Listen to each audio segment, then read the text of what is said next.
as a single mom, sold my home in California, moved to Florida, and decided to go into real estate and lost everything. Everything as a single mom. That was my beginning. And it was the best thing that happened to me because I learned about faith. I learned about how he was the one that was providing for me, and I did it all wrong. So later on, that helped me to be able to build a better foundation in my real estate career. Hey everyone, welcome to another episode of The Real Estate Path. I'm your host, Jim Lee. Today I have a very special guest with me, Glenis. Welcome to the show. Thank you for having me. Yeah, absolutely. So this show is all about real estate investors' journey. This is not just a highlight reel. We're going to talk about the real, raw path an investor must go through to achieve their vision. Whether you're a beginner investor or a seasoned pro, we're here to deep dive the wins, the loss, and the lesson, and what it really takes to become a really successful investor. So Glenis, can you share a little background of how you got started? Give us some context. I actually got started in real estate investing right before the bubble. I moved from California to Florida, and I was a single mom. I had 4 children, and I decided I am going to learn everything I can about real estate. Went to all the real estate conferences, Robert Allen, No Money Down, you name it, I was there. I just did all the boot camps, paid tons of money, got my real estate license even, and after a year decided to put all my money into real estate, Jim. As a single mom, sold my home in California, moved to Florida, decided I'm not going to do public adjusting, although there was 2 hurricanes in Florida. That's my line of work, and decided to go into real estate and lost everything. Oh, wow. Everything as a single mom. That was my beginning, and it was the best thing that happened to me because I learned about faith. I learned about trusting God. I learned about how he was the one that was providing for me, and I did it all wrong. So later on, that helped me to be able to build a better foundation in my real estate career. Wow.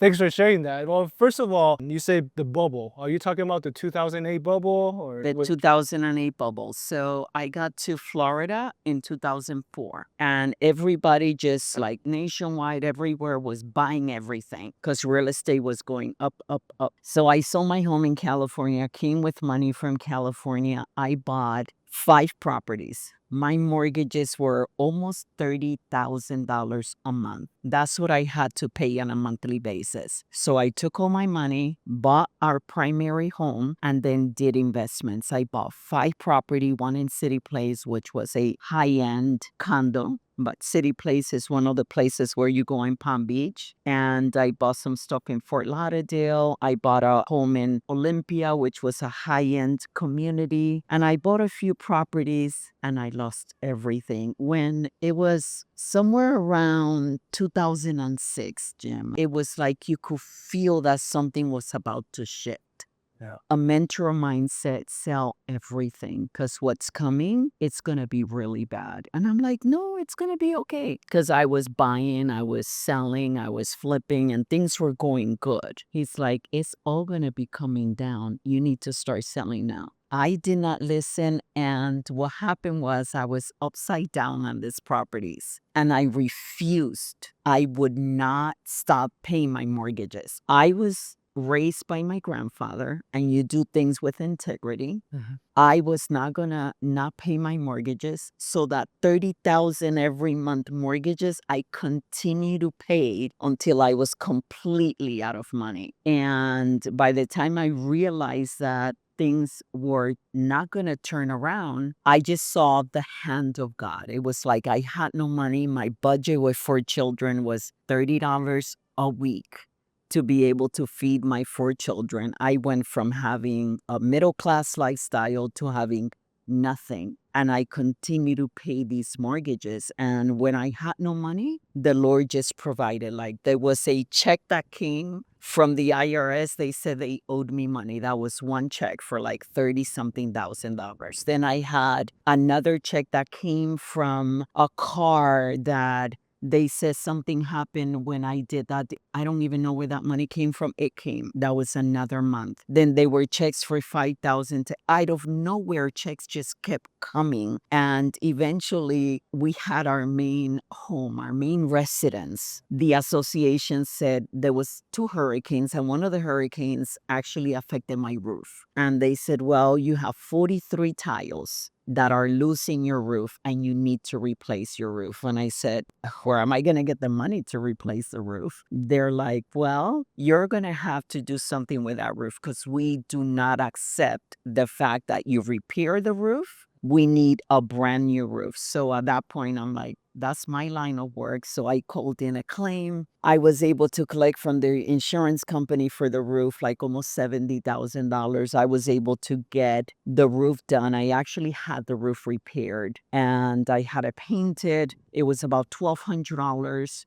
And I was able to have an additional 2 months of mortgages and like that. And eventually I was able to liquidate everything. But that was my beginning in real estate. What'd you learn from that? What I learned from that experience was, who's the one that has this quote, when everybody's buying, you sell, and what everybody's selling, you buy? Yes, because I basically just follow the herd and I did what everybody else did. I thought that was real estate investing. And real estate investing, to me anyway, is being able to look at something, look at an opportunity. And I believe whether you're in a good market or not a good market, there's always opportunities. You just always have to do your due diligence and be able to have different ways of how to have a different strategy to be able to exit. But you do that before you buy the asset. Where I had no plan. My only plan was, I'm going to buy the asset. These are brand new homes and I'm going to flip them. That was the plan. I didn't have any other plan other than that. And when everything started coming down and the rates started changing and they were no longer things that I could do, I didn't have an exit strategy. And that was what I learned from that lesson. I see. Yeah. So help me understand a typical investor's path we see. We go through a period of education, right? Yeah. And then you get into this analysis paralysis and people just, oh, I don't know how to get started. I don't know. There's too much information, this and that. It sounds like you're an action taker. So walk me through that. How did you overcome that mindset? Initially just be like, I'm a single mom. I know I'm taking a lot of risk, but I'm going to go for it. I felt that because I waited a year, I was a realtor, I was already selling properties for other homeowners. I felt that I could take action. I just did not know enough to take the actions that I took. Let's say that I was starting all over again. It's again 2004. I moved to Florida. I would still do the education because I took a year to go to all these different boot camps and seminars and spend money on mentors and everything else. I would do that. And I did take time to learn real estate and get my license. And I was a KW agent and I was surrounded by other agents and I started learning about real estate. I would do all that. What I would do differently of analysis paralysis, there's a lot of people that sit in their head and they're just like, well, I would like to be an investor, but I don't know how to do this. Or I don't want to be a landlord and I don't want to fix toilets. And there's so many different ways to come in. Right. And that's the problem. We don't get clear on how to come into a deal and be able to have a community around us that do different things. Both you and I are part of the Owners Club, which is the Yes. highest group of folks that get together and we help each other Yeah. grow and succeed. So what value do you get from joining a group like this? I believe that in our community is you have everything that you need. Pace always says everything that you need is in the room. It's in the room before you because you have the lenders. You have the people that, let's say that I'm a single mom and my kids are adults and I have the grandkids and it's a different stage of life, right? Because this is 25 years later. Now, if I was looking back, What I should have done was become a private money lender. That would have been easier. You can actually go into a community and you can see, well, who's learning to raise money? Who's doing syndication? Who's doing, maybe I don't want to do residential. Maybe I want to do RV parks or multifamilies. And I just didn't know what I didn't know. And in a community like this, you're able to not only be surrounded by people that have the knowledge, but if they don't have the knowledge, they know where to go and get the knowledge and where to go and get what you need. Right. And that's what I love about our community. Yeah. And that's why Pace always preach about building relationship first before anything else. Yes. Right? Because through the community, you're not only able to help each other, you're also able to help each other discover blind spot, like what you just said. What you don't know, you don't know. I don't know certain things, but in reality, I need other people to point out what's my weaknesses and what's my strength. That's something I go on a daily basis. Like I have to just always think about. That's why it's so important to have a community that you can depend on. Because when I first started, I didn't know the importance of building a network. I didn't know the importance of having a community to lean on. I could have saved myself years of struggle. Yes. If I'd known that there's this group, this mastermind community that I can be part of. I love when Pace says, I build the community that I wanted to have that did not exist. And that's what we are, because there's a lot of mistakes that I made, but then there's also a lot of mistakes that you made and Pace made, and we all have made. And what the community does is it allows us to actually be able to say, you know what, it's great that you want to jump and you want to do deals, but make sure that you're not over leveraging, that you're not taking too much risk. If you're going to lend money, make sure that you have this in place and that in place. And that's what I believe a community like this can actually help, because it can change the systems and the narrative.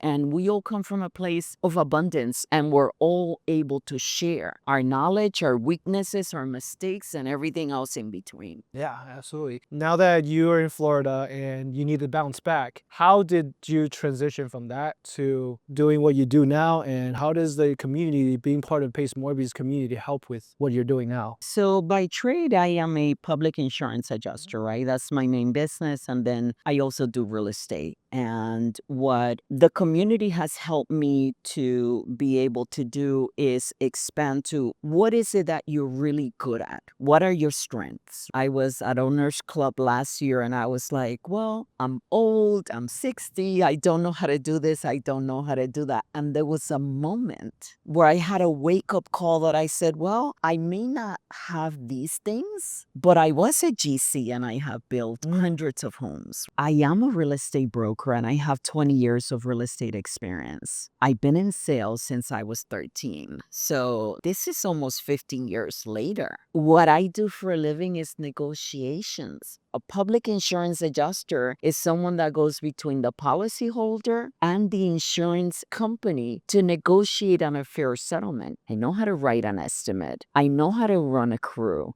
I know how to fix and flip a property. I also helped a friend of ours build his portfolio from like 5 properties to about 50 properties. I know how to do Section 8. I'm very good at doing Section 8. I know what they allow, what they don't allow, and I was able to grow that portfolio. We also took care of $15 million of investors' funds, and we bought properties in the auction. I sold about 70 homes in 1 year. I was actually able to be part of that team. That's how I opened my brokerage, because I was part of that team. We owned a property management company. Someone else ran the rehab. I just basically took it in, secured the asset, and did all the things in the beginning, like cash for keys and make sure that it was cleaned up and it had insurance. And I did 15 different things. And then the crew that actually did the work took over. Once they were done, I listed the property, negotiated, and I was able to just sit in Boston and I was like, wait, I may not know X, Y, and Z, but I do know these things. And I can bring these things to the table. And once I had that clarity, I was able to go back home and I bought about $2 million worth of properties. And I definitely bought, fixed, and I was supposed to flip the properties and decided I'm just old and I'm going to hold everything. So it put us in a position where now I'm in the process of raising funds to continue to do fix and flips. Yeah. Because right now I became my gap. I was my own gap in those deals, those $2 million. And I'm out of money. So I'm here. What I'm getting now from the community is being able to raise funds so I can continue to do deals for other people and bring my sauce and have them support me in where I'm going as far as real estate investing. Fabulous. Yes, I'm Yeah, excited. you have a very impressive background. Thank you. When you and I first met, Yes. what I like about you is your ability to connect with people. We live in a world where we're constantly on our phone, on our internet, and we get so distracted, and the ability to stay present. And you were so present with me. How are you able to develop that skill set? So I believe, Jim, the most important thing that I can give you is not my money. It's my presence. It's my time. Like my kids say, Mom, you give people all this unsolicited advice. I'm 60. So I don't know how you believe, Jim, but I believe in God's word in the Bible. And one of the things as an elderly woman, because that's what I am, the elderly, they're supposed to impart wisdom back into the younger people, right? Yeah. But we're also supposed to do that from a place of love and connection because that's all I have. For me to have 200 contacts when I leave this conference, what good does that do me? They're just numbers on my phone. But like, I'm gonna remember Jim Lee and what he does because I took time to be able to look at this man in his eyes and really see what's important to him. I have learned that that's the one thing that makes a difference in sales, in being able to build any company. I have built very large companies. I have had very small companies, but I believe it's from that place that you actually build something beautiful in the world, whether it's a business, whether it's a family, whether it's a community, it doesn't matter what you're looking to build. When you actually take time and you really connect with people, you could learn and understand and be curious so that you know where they're going and you can see how you can support them and you can see how they can support you. Yeah. Yes? That was beautiful. Thank you. Yeah. Going back to this connection, right? When I first got myself out there to be part of networking mastermind, I always identified myself as an introvert. I tell people I got to go back to my room, recharge my social battery. And for me, just talking to you, I didn't feel like it was work. I was just able to be able to connect with you authentically. I always believe that the next generation will always surpass the previous generation. I hear that in what you just said is that you want to give back. That's what you believe in. You want to be able to connect with people and also give them what you've learned, your experience and your knowledge, and connect other people as well, right? Because that's the first thing you told me, like, how can I contribute? How can I help? And I'll connect you with whoever you need. I thought that was amazing, you as a person. So that's something that I cherish a lot, what you bring to the table. Like, the world really needs more of you. Thank you. Yeah. Is there anything that we haven't covered that you'd like to share with the audience?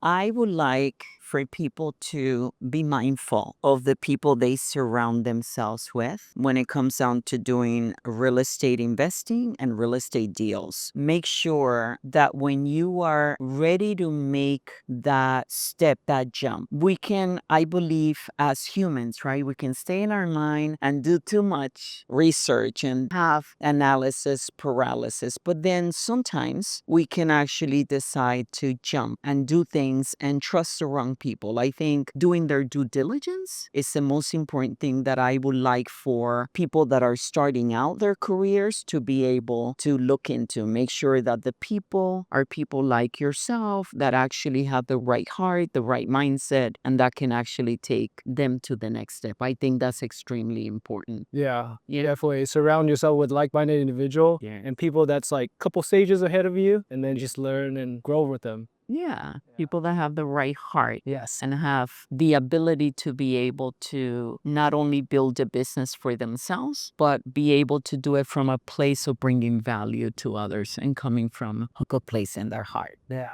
And I think you do that. I think you do that through your community. It's amazing. And it's beautiful to watch young people doing the right thing. Thank you. Thank you for having me as your guest. Yeah, absolutely. And aside from real estate investing, What do you do for yourself? What I do for myself, oh my gosh. So, my happy place is the beach. I live in South Florida because I love the beach. You find me at the beach with a good book and a cup of coffee, I'm good for life. But then I also love going to the gym. I also love meditating. And what I love the most is spending time with my family. I have 4 amazing children, but don't talk to me about those 7 grandkids. They are just a God's gift. It's the gift of grace. I believe that is truly the ministry of grace to be able to be allowed to be a grandmother. So I love doing that as well. After this conference, I'm going to go see 6 of my 7 grandkids, and I'm excited about that. It's a blessing in the sky. It is. It is. Yeah, thank you. How can people find out more about you? So they can follow me. I am everywhere as Glenis Hargreaves. You can find me there on every social. Make sure to give Glenis a follow. Yes, thank you. And that concludes this episode of The Real Estate Path. Thanks for tuning in. We'll see you next time.